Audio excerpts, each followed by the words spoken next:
This is the home of the common Joe and the common Sally in the know, even more so than all those media talking heads. Well. Looks like old Nick Saban wasn't just doing coach speak when he was talking about he wanted to study how to make college athletics better going forward in this wild, wild west that we call the NIL and the transfer portal. He's actually taking some action. He went to Washington today, sitting next to Senator Ted Cruz before a committee today to attack what I think is probably going to be a huge detriment to college athletics going forward if it doesn't get put in check, that being the NIL and the transfer portal not having any rules whatsoever. Let's talk about it.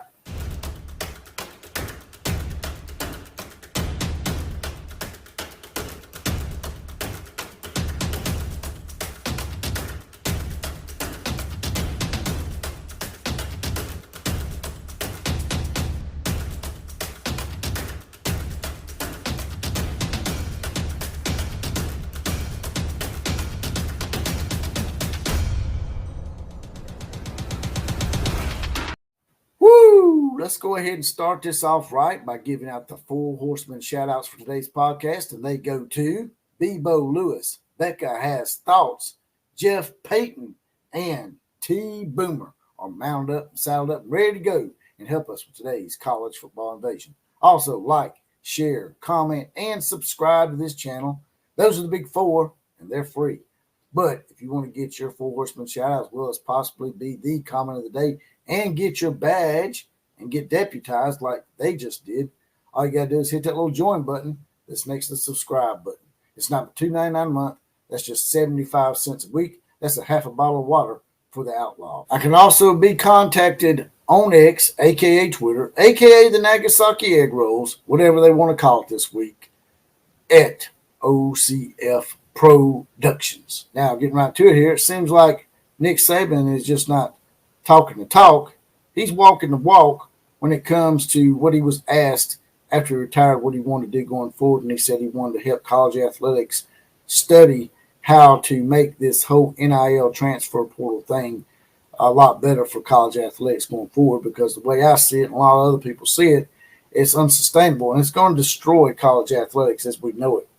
The first couple of years, sure, not be able to sustain it. But sooner or later, even the richest people can run out of money or not going to be willing to give the money.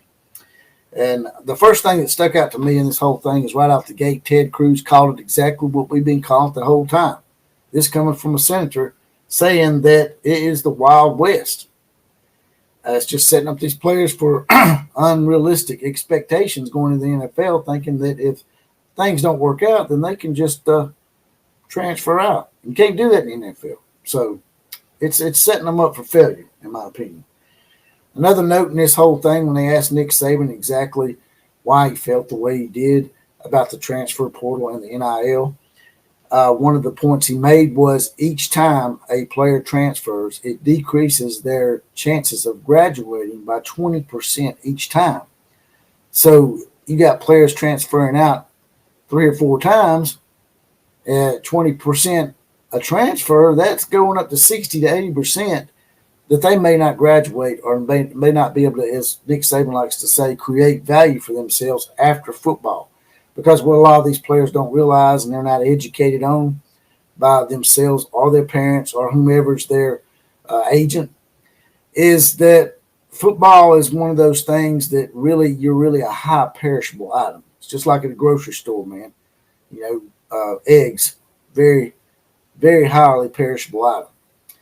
And just like these players, they usually don't have but about 3 years shelf life.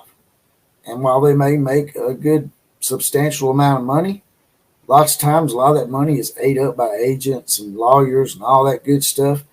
And it's not as much money as you think going forward to live the rest of your life on. Also in this meeting, Nick Saban said the way it's being done is not preparing athletes for life after football, as I just said. NFL coaches have even said, he said 2 NFL coaches told him this personally. NFL coaches have even said it hurts the quality of the players' development coming into the NFL, giving them a sense of entitlement and less resilience to overcome adversity, like being on the bench, sitting on the bench, and having to actually earn your way into the lineup where you're used to being pampered and told you're a 5-star and all that good stuff, and being able to just up and quit if you don't get the kind of playing time you want or the kind of paycheck that you think you deserve, a la Caleb Downs.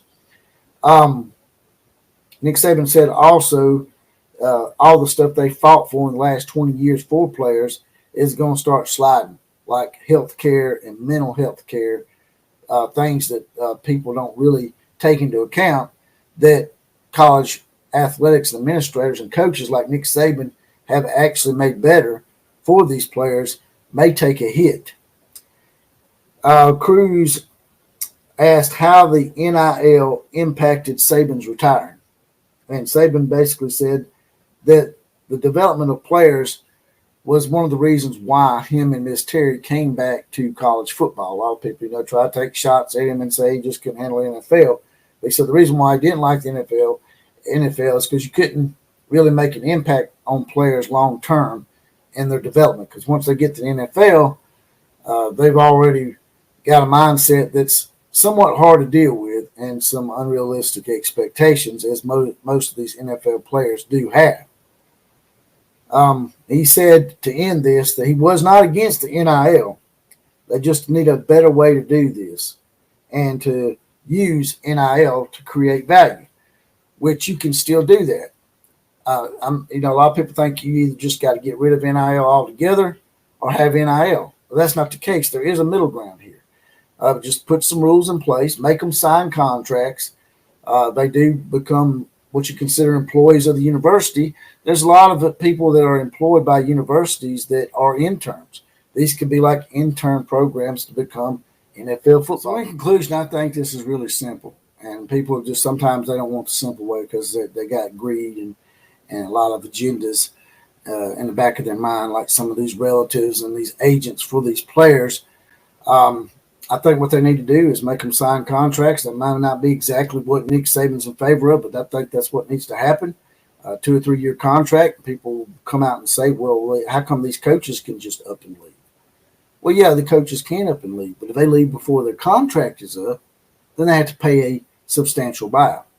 And the players want to just be able to leave after 1 year and not live up to their 2 or 3 year contract for the university, then they need to pay a buyout. If they want to be treated like adults, then they need to go by adult rules, is my opinion. Now, you guys and gals drop in the comment section, tell me what you think about all this. I'm not the smartest guy in the world, and I'm sure the common Joes and common Sals in there, even more so than all the media talking heads out there, they've probably got some good solutions and ideas to these problems as well. Now, let's get to the comment of the day. It comes from Mad Dog Mike, who says, thanks for the shout-out, OCF.